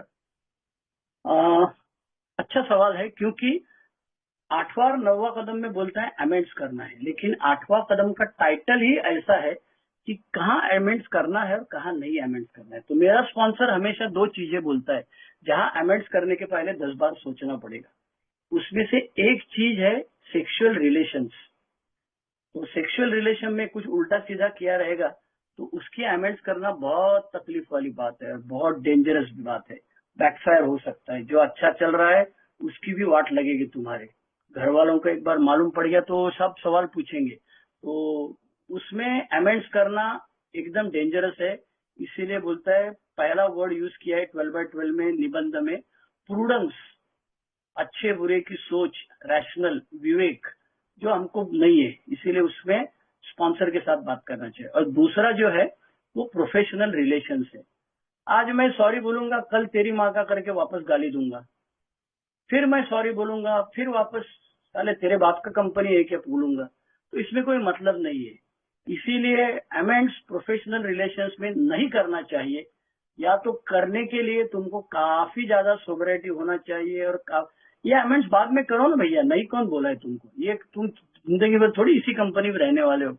5-10 साल के बाद में दूसरी कंपनी में जाओगे, तो 5-10 साल के बाद में निकालो, जाओ उसके पास, बोलो तब मैं तुमको गाली दिया था, तब मैं तुमको फंसाया था, तब मैं तुम्हारे साथ दुर्व्यवहार किया था, आज मैं उसके लिए सॉरी बोलता हूँ। पेंडिंग रखो, कोई प्रॉब्लम नहीं, लेकिन जब वहां काम कर रहे हो तो वहां पर जाके आई एम सॉरी नहीं बोलना है। अक्सर न्यू कमर को क्या होता है, न्यू कमर को खुजली होती है बताने की, अपन शराब से दूर है, ये बताने के लिए खुजली होती है। तो वो खुजली के लिए स्पॉन्सर हमेशा बोलता है, तेरी खुजली तेरी जेब में रखना, खुजली की पाउडर नहीं मिलेगी तो मैं तेरे को 2 लाफा मारता हूँ, सीधा हो जाना। लेकिन अपने बॉस को जाके आई एम सॉरी बोलने की जरूरत नहीं। Thank you, over. तो इसका मतलब ये हुआ कि मैं मतलब लिविंग अमेंड्स करके और अपने व्यवहार में अपने ऑनेस्टी रख के भी थोड़ा अमेंड्स कर सकता हूँ, लेकिन क्या ये तो टाला नहीं हो? और अगर वो मैं करना है चाहता हूँ, अगर स्पॉन्सर ने बोला है कि करना पड़ेगा तुमको ना, तो और वो वहां पे है नहीं, करना तो है ही, बाद में करो ना, साल भर के बाद में करो, ये नौकरी जब तुम छोड़ोगे तब करो, आज थोड़ी करना जरूरी है। बात समझ में आई? नहीं करो मत बोल, नहीं बोल रहा हूँ, हम लोग बोल रहे बाद में करो। कौन से अर्जेंट करना है, कौन से अर्जेंट नहीं करना है। अरे रोज बीबी को बोलते है तेरा बाप का घर है, तेरे बाप के पास चला है, उसको बोलो ना सॉरी। तुमको अमेंड करने के लिए आखा दुनिया पड़ा है ना, उसी अमेंड्स में क्या जान चल रही है अपनी। तो लेकिन ये आएगा, अपने आप आ जाएगा। तुमको सवाल के जवाब अपने आप मिल जाएंगे। मेडिटेशन करो, ध्यान करो, शांति से बैठो, सब समझ में आ जाएगा। ओवर। Thank you. विशाल भाई, आपका हैंडल है, स्वागत है आपका। नमस्कार अमित भाई, मैं विशाल सराबी। हेलो। आवाज मैं नहीं आती, बोलो। जी जी जी जी संजय जी से एक सवाल था मेरा, कि मैं ये काम पे जो मैं जाता हूँ, मतलब मेरा वर्क है, मेरा ट्रांसपोर्ट का। मैं अभी करीबन 2 4 5 6 महीने से ऐसा देख रहा हूँ। पहले ऐसा नहीं होता था मेरे साथ में, एकाएक मतलब मेरा माइंड एकदम जाम हो जाता है, तो काम करने की इच्छा नहीं होती है, और काम करने की एकदम से इच्छा नहीं होती, और वो मतलब काम से जी चुराने जाता हूँ। आंतरिक मन कहता है कि मैं काम करूं, और कहीं ना कहीं कहता है ना, फंस जाना एकदम से, और वो तरीके से, इस तरीके की मेरे को मतलब 2 4 5 दिन में, मतलब आजकल ये हालात मेरे हो जाते हैं। तो इसके लिए कोई राय देना चाहेंगे क्या आप? सवाल तो ये है कि भैया काम करने की इच्छा नहीं होती। सबको इच्छा नहीं होती यार, किसको चाहिए? हमको साला बैठ के कोई देगा ना पैसा, तो हम बहुत एक का काम करेंगे, बहुत 12 स्टेपिंग करेंगे, सिर्फ 12 स्टेपिंग करेंगे, कंफर्ट जोन में रहेंगे। लेकिन सच्चाई ऐसे नहीं। उसके इलाज हो भी सकते हैं। एक इलाज ये है कि आप ब्रेक लीजिए, 4 8 दिन घर वालों के साथ में कहीं घूमने जाइए, ब्रेक लीजिए अपना, ये कर सकते हैं।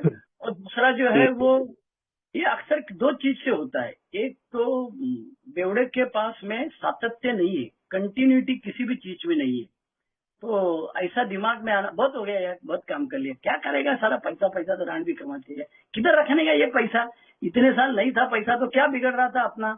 ये भी ख्याल मेरे दिमाग में आता है, क्या करने का इतना पैसा कमा के यार, किधर रखने का, अपनी जरूरतें कितनी है। अच्छा, वो घरवाली बोलती है, बेटा बोलता है मेरे को मोटरसाइकिल दो, वो सब नहीं बोलता यार, अपनी औकात नहीं है। तो मेरी बेटी ने मेरे को एक दिन किताब ला के दिया, बोले पुअर डैड रिच डैड किताब है। बोले she said, I don't want my dad to be poor dad, I want my dad to be rich dad. तो चुपचाप काम करो, जितना ज्यादा पैसा मिलता है उतना कमा लो और घर पे लाके हमको दे दो। तो हमको दिमाग में बीच बीच में ये आते ही रहता है, ये कर रहे हैं, नहीं यार बोर हो गया, कंटाला आया, दूसरा कुछ करना मांगता है यार, ये दिमाग में आता है।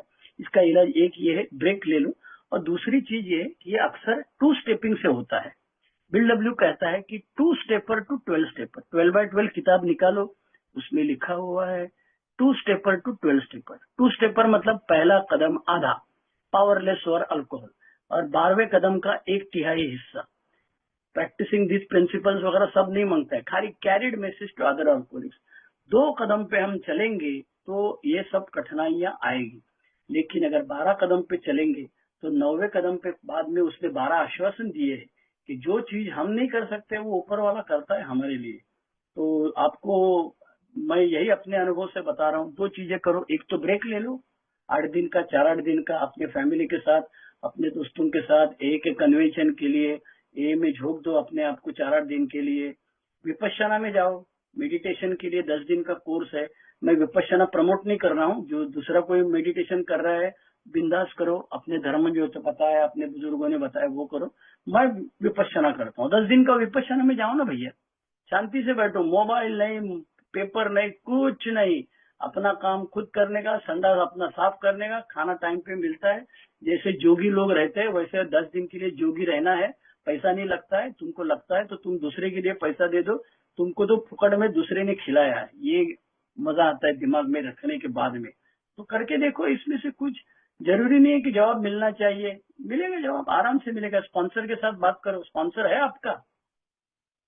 हाँ, स्पॉन्सर है मेरे। हाँ, कदम लीजिए, 4था 5वां कदम लिखा है।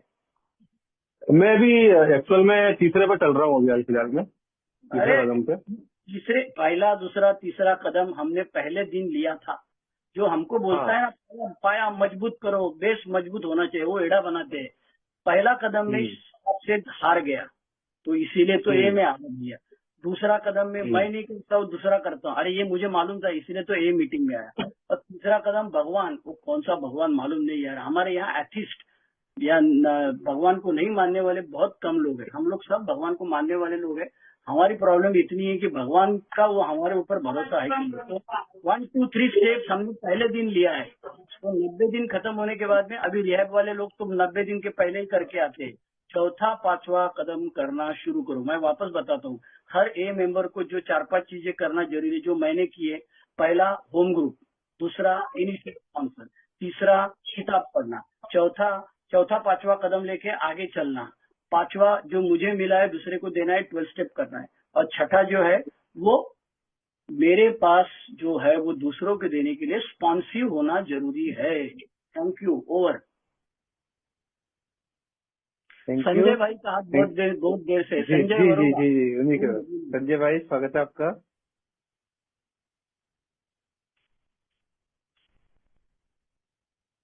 संजय दादा बोला, आवाज येतोय का माझा? हॅलो संजय भाई आपको अनम्यूट का ऑप्शन भी दिया है जी। हाँ जी, नहीं मेरे बोला बोला, आवाज आला होता आवाज तो।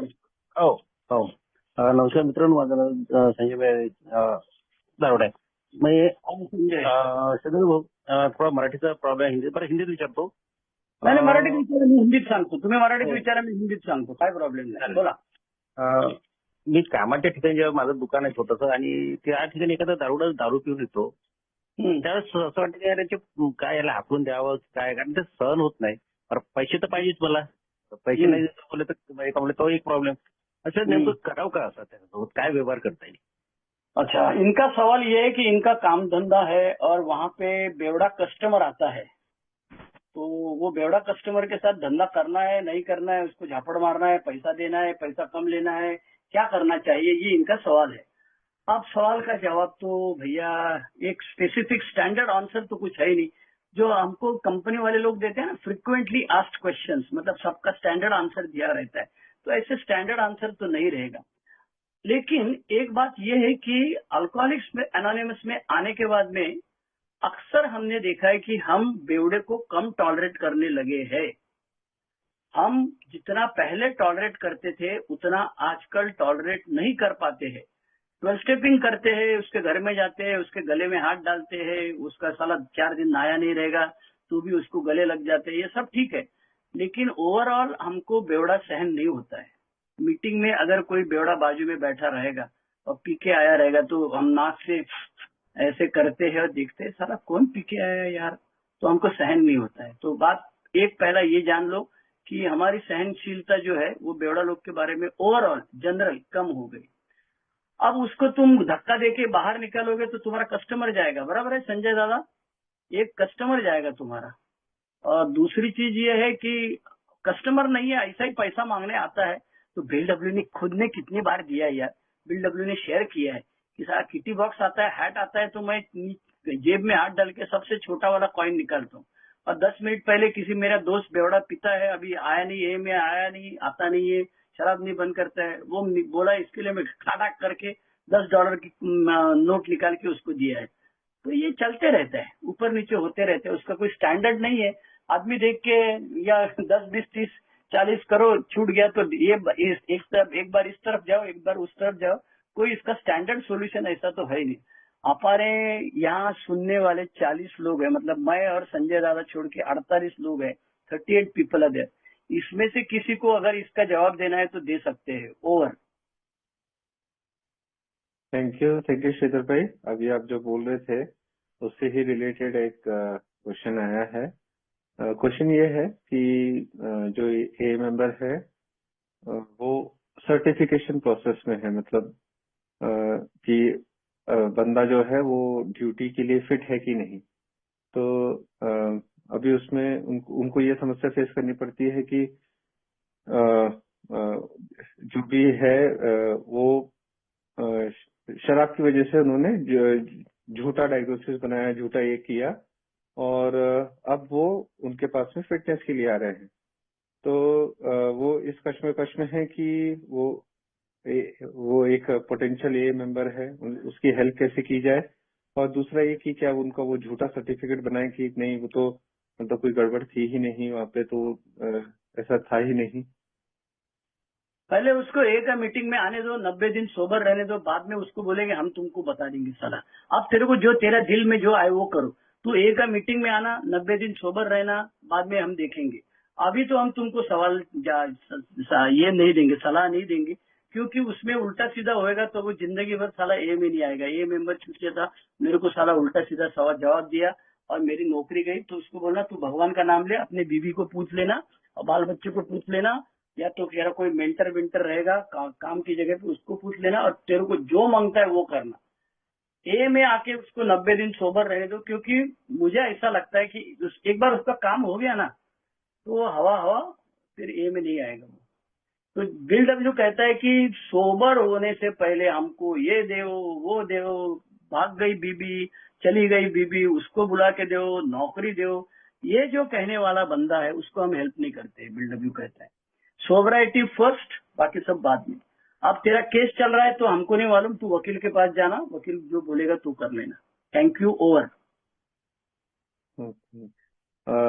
एक और क्वेश्चन श्रीधर भाई। मेंबर अभी नए नए सोबर हुए हैं और उनके लिए तीनों ही चीज जरूरी है। काम पे भी जाना जरूरी है, मीटिंग भी जरूरी है और घर पे भी समय देना जरूरी है। तो ये वर्क, मीटिंग और होम, इसका बैलेंस कैसे बनाया जाए, घर का मीटिंग? ये तो अब मुझे भी नहीं आ रहा है साला। मेरी बेटी की शादी है और मेरी अम्मा गाली देती है साला, जब देखो तो भागता रहता है। ए मेंबर के साथ 2-2 घंटा प्यार से बात करता है और हम लोग साला 5 मिनट पूछेगा तो हम लोग के ठीक तरह से बात नहीं करता है। तो ये प्रॉब्लम 36 साल के बाद मेरी भी है। ये मत समझना कि मेरी सब प्रॉब्लम खत्म हो गई, अब मैं भगवान का आदमी बन गया हूँ, ऐसा नहीं है। प्रॉब्लम्स तो है ही, लेकिन हमको समझ में आना चाहिए। हमारा कंफर्ट जोन है ना भैया, ए मेंबर जो है ना, ये हमारा कंफर्ट जोन है। इसमें कोई एक दूसरे को गाली देगा, मारामारी करेगा तो भी चलते रहता है यार, वो प्रॉब्लम नहीं आता है। तो काम धंधा, घर और नौकरी, एक चीज मैंने किया अपनी नौकरी की जगह पे, मैंने कभी भी ए मेंबर को नहीं लेके गया, एंटरटेन नहीं किया। शुरू में किया, उसका बहुत फटका लगा मुझे। मैं प्रोफेसर था तो एक बेवड़ा जा रहा था, उसको मैं पकड़ा और क्लास में, फार्मेसी का कॉलेज का क्लास में उसको पहला बेंच पे बिठाया। वो तंबाकू खाया था कि शराब पिया था पता नहीं, उल्टी किया नीचे मुंडी करके। फिर प्यून को बुलाया, फिर वो सब साफ करना पड़ा। उसके बाद में मुझे अब लगा, मेरे स्पॉन्सर ने बताया ए मेंबर को मिलने की जगह वर्क प्लेस है ही नहीं, उसको मिलने की जगह वर्क प्लेस के बाहर।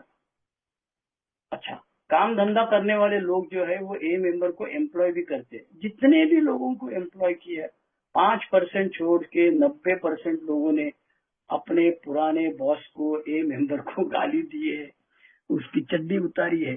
तो जितना हो सके उतना धंधे के लिए, फाइनेंस के लिए, पैसे के लिए एक दूसरे के साथ नहीं रहना। तो ये मेरा अनुभव है। आपको जैसा लगे अच्छा वैसा करो। मेरा ये दावा नहीं कि सब चीजों का मेरे पास जानकारी है। कुछ नहीं रहेगी, आपके स्पॉन्सर के साथ पूछो, आपके ओल्ड टाइमर रहेंगे उसके साथ पूछो, मेरे पहले आए हुए, मेरे बाद में आने वाले ओल्ड टाइमर रहेंगे, उनको ये सवाल पूछो। Thank you, over. Thank you Sridhar भाई। दोस्तों, कुछ 5-6 मिनट का ही समय शेष है, तो यदि आपके कोई क्वेश्चन हो तो आप पूछ सकते हैं। उसके बाद हम समाप्ति प्रक्रिया की तरफ बढ़ेंगे। अच्छा, यदि मैं आपको अपना अनुभव 2 मिनट शेयर करता हूँ, कोई नहीं है तो मैं शेयर करता हूँ। काम की जगह पे मेरी सबसे बड़ी समस्या था रिजेंटमेंट टुवर्ड्स बॉस, जिसकी वजह से मुझे स्पॉन्डिलाइसिस हुआ था और वो मैं 20 साल तक झेला हूँ। सब किया, allopathy, Ayurvedic, homeopathy, acupuncture, acupressure, आप बोलो योगा, ढैन ढैन ढैन ढैन, 20 साल सब किया। फिर मैं होम्योपैथी ट्रीटमेंट लेने से मेरा फायदा होता था। फिर मैं अभी 5 साल पहले, 10 साल पहले एक होम्योपैथी डॉक्टर बाई के पास गया था, मैडम थी, उसने दवा दिया, अच्छा लगा मुझे, 2 महीना दवा दिया। उसके बाद में उसने मुझे पूछा, अंकल आपको किसका गुस्सा ज्यादा आता है? मैं बोला, अपने तो साले 2 ही आदमी है यार रिजेंटमेंट के लिए, एक बीबी और एक बॉस। ये दोनों को ठोक दे, जिंदगी में खत्म कर दे तो कोई प्रॉब्लम नहीं आएगी। तो बोले अभी इनको माफ करने के लिए तैयार हो, इनको अच्छे रिलेशंस बनाने के लिए तैयार हो? मैं बोला, घंटा कुछ नहीं करूंगा, इनको दोनों को तो ठोकना ही मांगता है। तो बोले जाओ घर पे, मैं दवा नहीं देती आपको, आप बाहर बैठो 10 मिनट, सोच लो, आपको दवा चाहिए तो इनकी खुन्नस छोड़नी पड़ेगी। नहीं छोड़ना है तो मैं दवा नहीं दे सकती हूँ, क्योंकि मेरा दवा काम नहीं करेगा। मरता क्या नहीं करता, झक मार के 10 मिनट के बाद मैडम के पास अंदर आया, मैडम आई एम रेडी। तो बोले ठीक है, अच्छी बात है, मैं दवा देती हूँ जिससे तुम्हारी जो खुन्नस है वो कम होएगी, और आप भी जो आप अल्कोहलिक्स अनोनिमस है, आप खुद वारकरी है, आप खुद विपश्यना जाते हैं, जो भी प्रैक्टिस प्रिंसिपल्स करते हैं उसमें से आप इससे दूर रहो। मैं दूर रहने लगा, बॉस के लिए प्रेयर किया, बीबी के लिए प्रेयर किया, और उसमें से बाहर निकला, और जल्दी जल्दी मेरा स्पॉन्डिलोसिस कम हो गया। आज मेरा स्पॉन्डिलोसिस बहुत कम हो गया, 10%, 20% रह गया है, 80% खत्म हो गया। और बिल डब्ल्यू तो बिग बुक में कहा है कि शरीर और मन एक अपूर्व यंत्रणा है। तो साइकोसोमेटिक डिसीजेस जो है वो मैंने पिकअप किया था मेरा वर्क प्लेस पे। तो रिजेंटमेंट टुवर्ड्स बॉस, ये मेरा एक प्रॉब्लम था। दूसरा, दूसरों की ह्यूमिलिएशन करना, और खुद बिल्कुल हम्बल नहीं रहना, ये 2 चीज थी। तीसरा, मुंह बंद करना नहीं है, जजमेंटल रहना बहुत भारी। लोग चढ़ा देते, अरे सर तुम बहुत काम कर सकते, ये काम तो तुम ही करोगे, दूसरा कोई नहीं कर सकता है।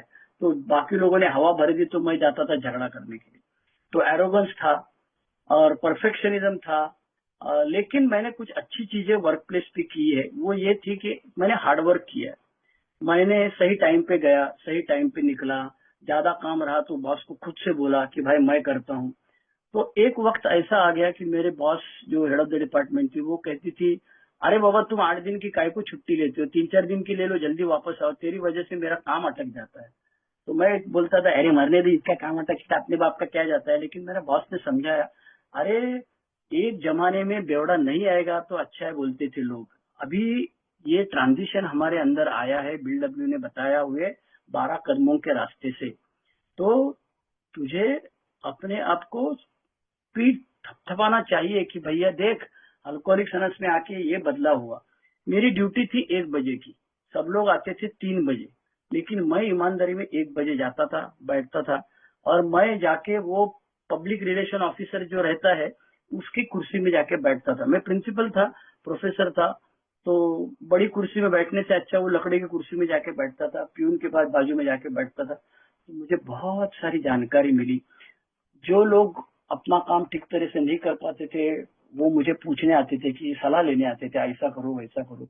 तो परफेक्शनिज्म, हार्डवर्क और रिस्पॉन्सिबिलिटी लेना, ये 3 चीजों की वजह से मैं अपने काम की जगह पे बहुत खुश हूँ। आज भी मैं बहुत खुश हूँ, कल भी खुश था, और ये मुझे पहले से नहीं था। ये करने के लिए मुझे बहुत धक्के खाने पड़े, बहुत मार खाना पड़ा। और आज मैं सोचता हूँ कि सच्ची महत्वाकांक्षा क्या है भैया, बॉस बनना, बहुत बड़ा आदमी बनना, पीएचडी हुआ, पीएचडी गाइड हुआ, 4 लोगों को पीएचडी मिल गया, लेकिन ह्यूमिलिटी कहाँ है मेरे अंदर, ये मैं पूछने की कोशिश करता हूँ। और जिसकी वजह से मेरा बहुत फायदा हुआ है।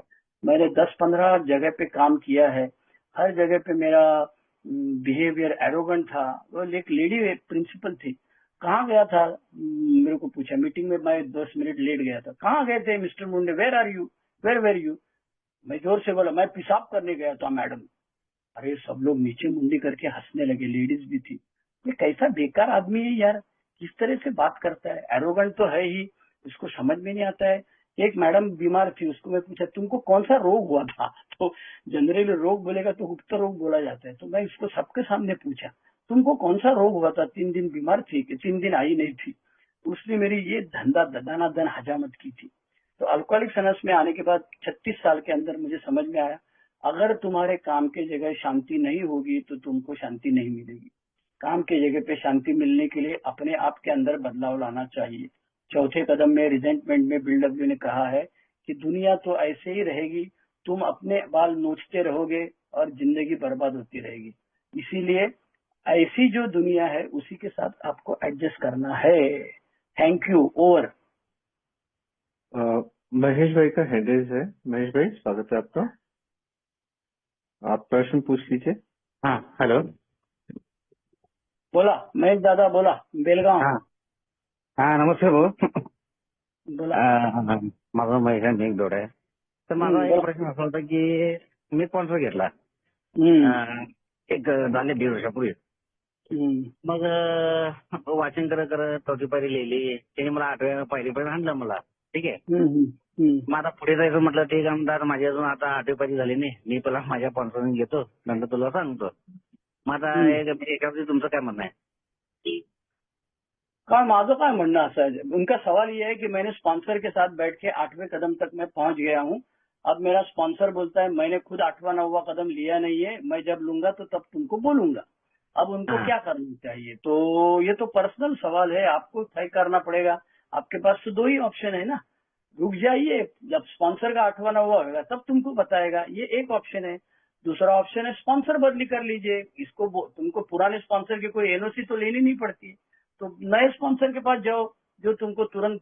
लेकिन अगर इसके पास 4था 5वां कदम लिया है तो ये तुमको 8वां 9वां कदम के लिए अच्छी तरह से गाइड कर सकता है. जो नया वाला रहेगा उसके पास वापस 4था 5वां कदम लेने वाले होंगे तो ही वो अच्छी तरह से 8वां 9वां कदम के बारे में आपको सलाह दे सकता है. ओवर. Thank you. ये आपका पर्सनल डिसीजन है, आप ले लीजिए. Thank you. Over.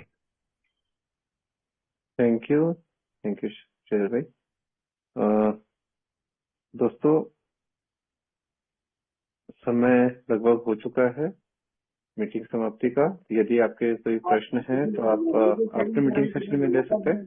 Thank you very much. आपने मुझे सेवा करने का मौका दिया. आज की तारीख है 7 नवंबर 2025.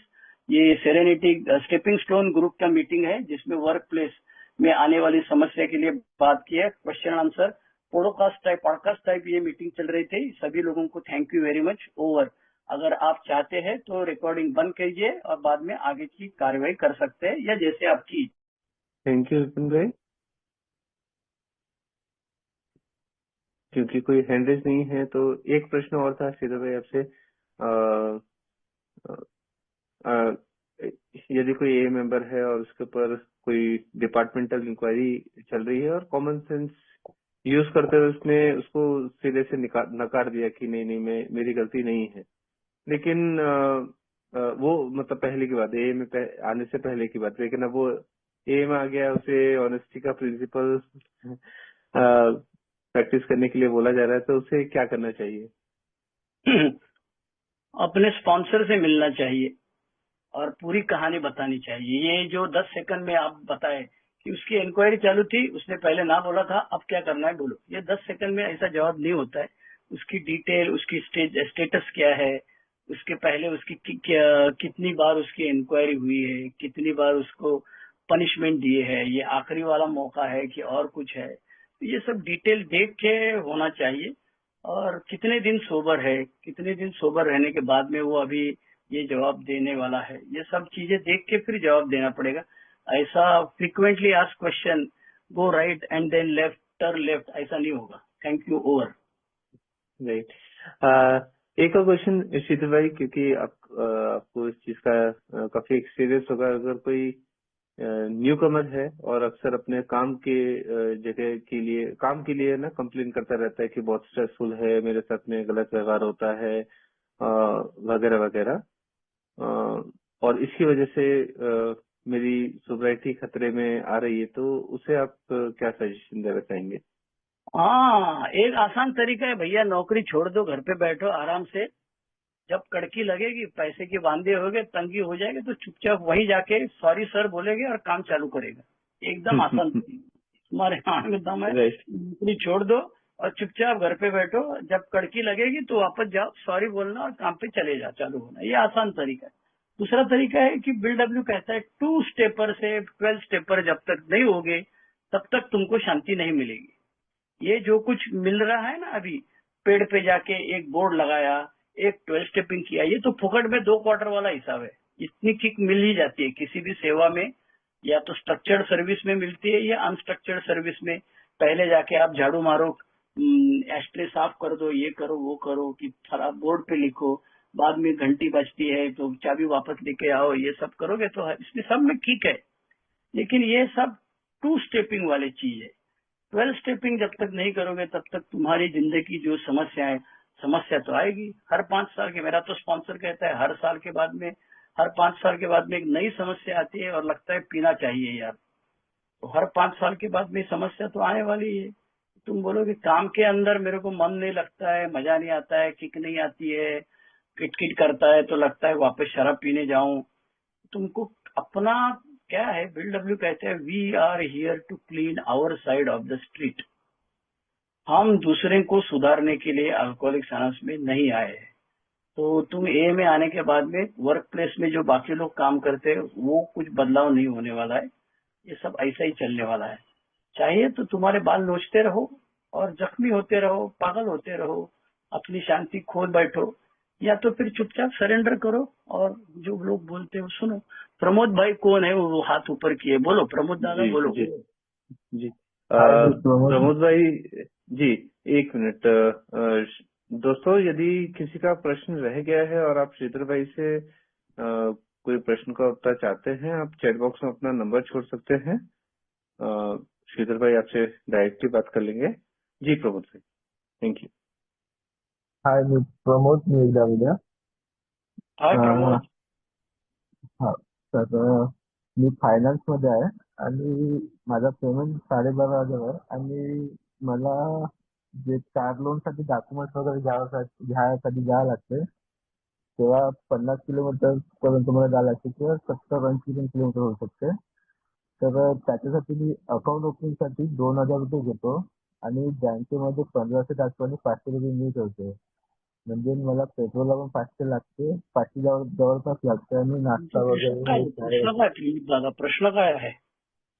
म्हणजे मी त्याच्यामध्ये म्हणजे मी त्यांना सांगतो का अकाउंट ओपन करायसाठी 2,000 टाकतो, पण मी 2,000 टाकत नाही, 1500 टाकतो. आणि माझ्या जवळपास ग्रुप आहे तुमचा, होम ग्रुप कोणता तुमचा? चंद्रपूर प्रभात समूह. चंद्रपूर. अच्छा, किती वर्ष सोबत आहात तुम्ही? वर्ष नाही झाले, 8 महिने झाले. हा, 8 महिने झाले. अच्छा, तुम्ही स्पॉन्सर घेतलेला आहे का? हो. मग तुम्ही ह्या प्रश्नाचं उत्तर कसं आहे, आता तुम्ही जे डेटा देताय की ते मला, मी 2,000 घेतो, 1500 टाकतो, मग 500चं मला हे होतं, मग ते मला पेट्रोल टाका, हे सगळं जे आहे ना ते डिटेल तुम्ही तुमच्या स्पॉन्सर बरोबर बोला.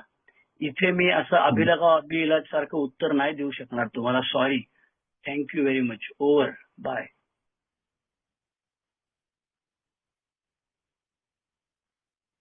बहुत बहुत धन्यवाद. एक विजयराज जी का एक प्रश्न था आखिरी. विजयराज भाई, आपका प्रश्न पूछ सकते हैं. जी जी, बहुत बहुत धन्यवाद. मैं विजयराज और एक शराबी, और मैं ये पूछना चाह रहा था कि आत्म शांति की प्रार्थना मैं करता हूँ, पहले भी करता था, और मैं जब भी प्रार्थना करता हूँ कि जब मेरा दिल और आत्मा होती है, जब भी मैं दिल और आत्मा से प्रेयर करता हूँ, तो अब आप कहते हैं कि सुबह उठो और सुबह उठते ही प्रार्थना करो, घुटनों के बल प्रार्थना करो. तो मेरा शुरू से ये रहा है कि जब भी ईश्वर से प्रार्थना करो तो मन और दिल से करो. अभी मेरा मन और दिल और कहीं है और मैं प्रार्थना करूं तो ये जरूरी है क्या? और मेरा मन गवाही नहीं देता कि बिना मन और आत्मा के प्रार्थना करूं. वैसे मेरी ऑनलाइन मीटिंग में प्रार्थना हो जाती है. नहीं, प्रार्थना करो बोला कौन है? जबरदस्ती थोड़ी है यार, नहीं करना है तो नहीं करो, कोई दिक्कत नहीं है. कौन बोला तुमको जबरदस्ती प्रार्थना करना ही मांगता है? नहीं करना है तो नहीं करो, मेरी मर्जी भैया, कोई प्रॉब्लम नहीं है. ऐसा कोई इसमें नियम नहीं है अल्कोहलिक्स अनोनिमस में कि हम सब खड़े रहते तो तुम भी खड़े रहो, हम हाथ जोड़ते तो तुम भी हाथ जोड़ो, हम प्रार्थना करते तुम भी प्रार्थना करो. कोई जरूरत नहीं है. तुमको तेरा मेरी मर्जी, पुष्पा झुकता नहीं साला बोल के तुमको जो मांगता है वो करते रहो, कोई प्रॉब्लम नहीं. Thank you. ओवर. जी, थैंक यू.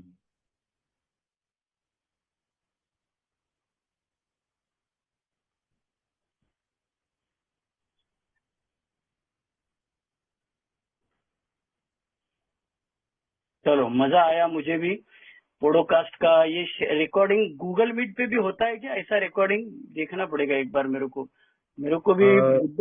हाँ बोलो. रिकॉर्डिंग हम शेयर कर देंगे श्रीधर भाई. कल सुबह तक ये जूम की जो रिकॉर्डिंग होती है वो प्रोसेस होने में थोड़ा सा टाइम लेती है, तो सुबह तक हम चलेगा. गूगल मीट में ऐसा कर सकते हैं क्या अमित दादा? गूगल मीट में होता है क्या ऐसा, पता है? नहीं, गूगल मीटिंग में रिकॉर्डिंग नहीं होती है. अच्छा, तो इसको जूम ही करना पड़ेगा. ठीक है, चलेगा.